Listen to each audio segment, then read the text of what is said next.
Should you get the JBL Clip 5 or Go 4? Here's a 30-second answer. I think the Clip 5 is a better value option, with almost double the battery life, a fuller, richer sound, and a convenient clip. The only downside is when you don't use that clip with the speaker facing up, the sound is not going to be as clear since it's not directed at you. In that case, the Go 4 is a better pick because the sound quality is still decent and you can stand it upright anywhere.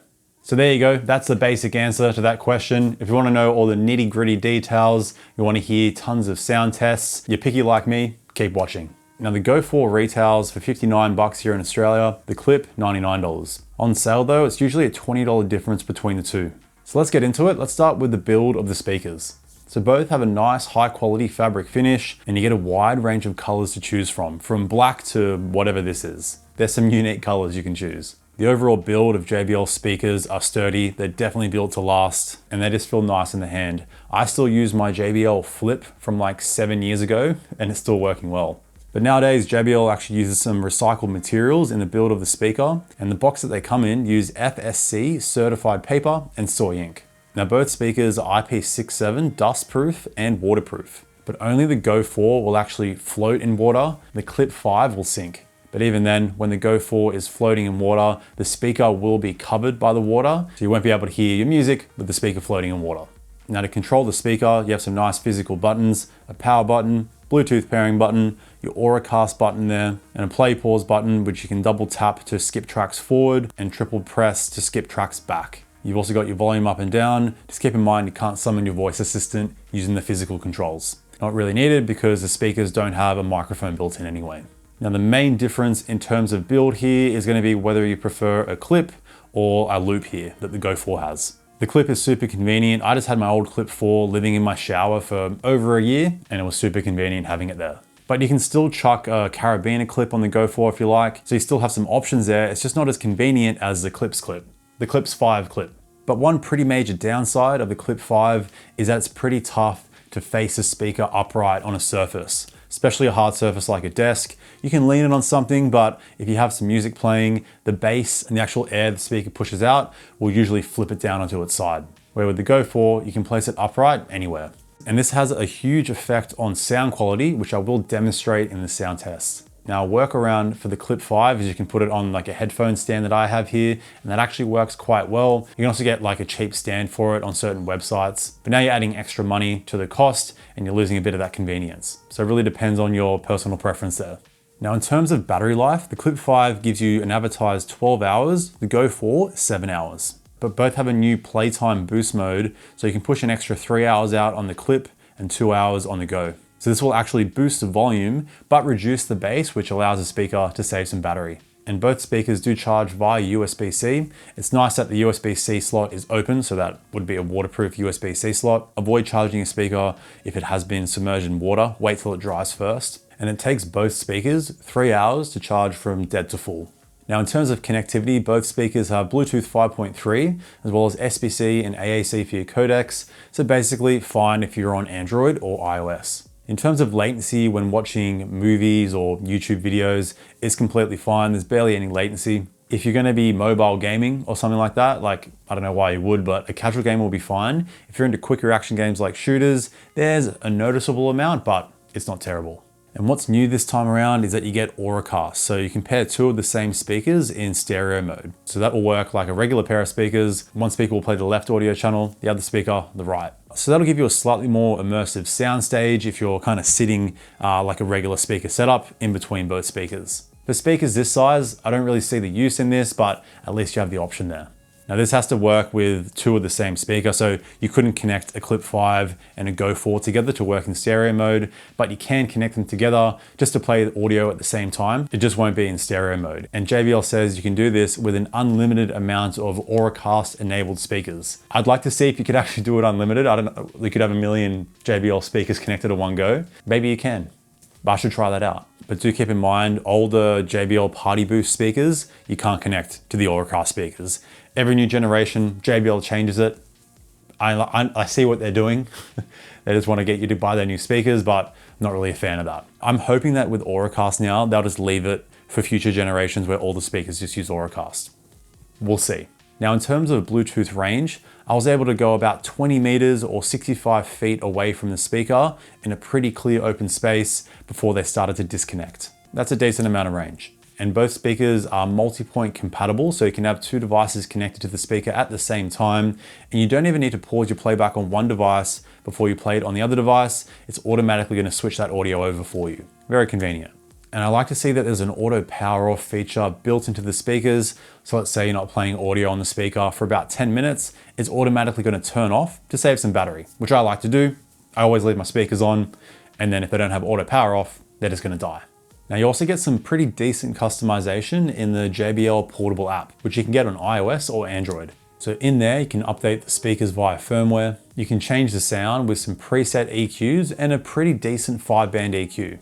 You also have your playtime boost toggle in the app, as well as your stereo pairing option. You also have the option to turn on or off the tone when you turn the speaker on and off, or change certain settings. So it's a pretty basic app, but you get everything you need here, and it's nice to see that they added in a 5-band EQ. All right, now onto the most important aspect of a speaker. We're talking about sound quality. And both speakers push out some pretty impressive, loud sound, considering the size that they're at. But the Clip 5 does sound better overall, especially when it comes to bass, and does go a bit louder. Even though the Go 4 uses 2 speakers under the grill, the Clip only has 1, but it does use 7 watts of power compared to 4.2 watts on the Go 4. It's also a slightly larger and heavier speaker, so this makes sense. Going off the frequency response though, the Go 4 should push out deeper bass at 90 Hz compared to the Clip 5's 95 Hz, but that just isn't the case. The Clip 5 to my ears pushes out more bass and it's slightly deeper. Keep in mind, speakers at this size don't really push out any deep subwoofer bass. They're too small. It's impossible.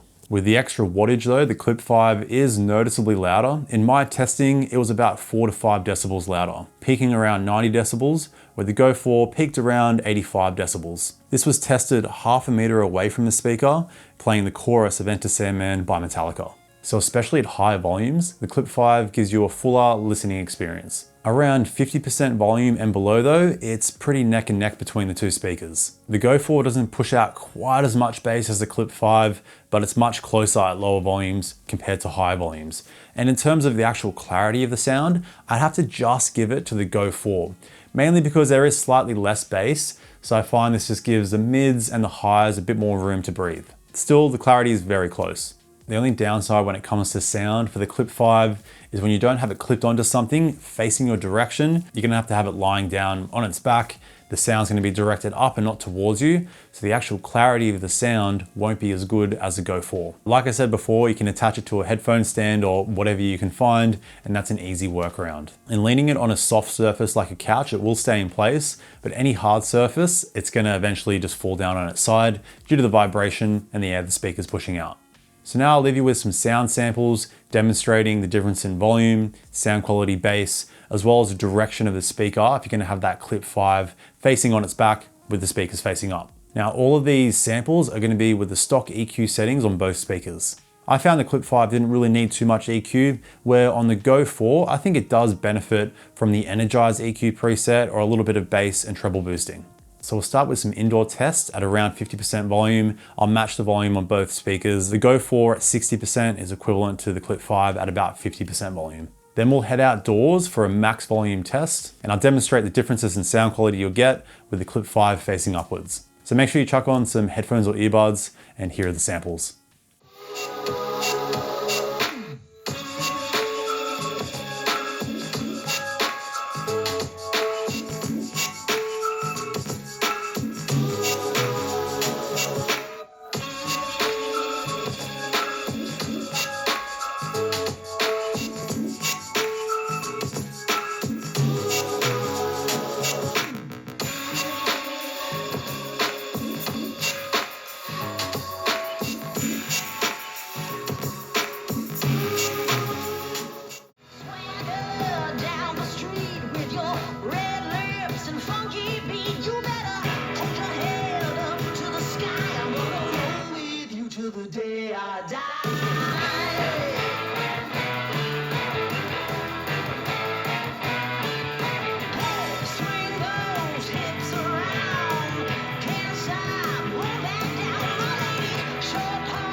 All right, so I'm currently outside. The cicadas are going crazy at the moment.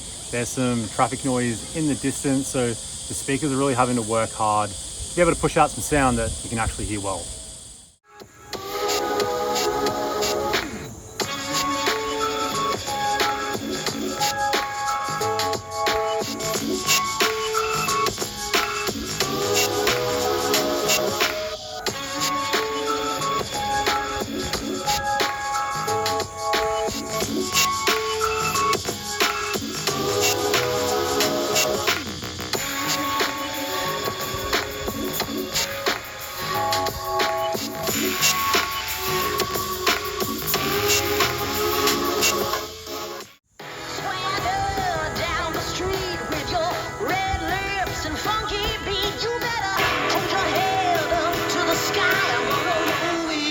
The day I die.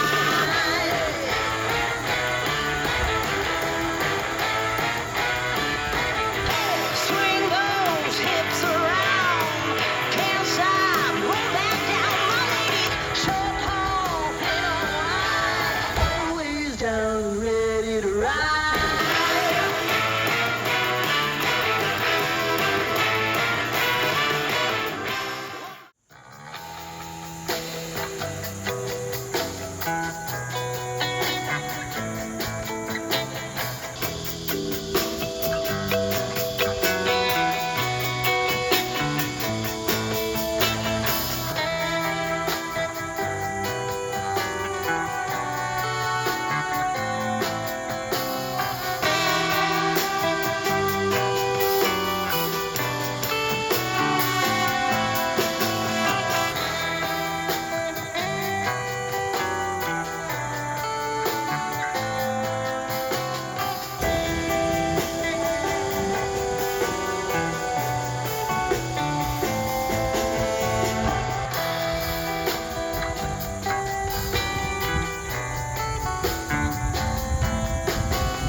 So overall, you can see why I think the Clip 5 is a better value option with more battery, a louder and fuller sound, and they only cost slightly more than the Go 4. The Go 4 does float though, it's cheaper and you can place it anywhere. So both are great, it really depends on what you're going to be using them for.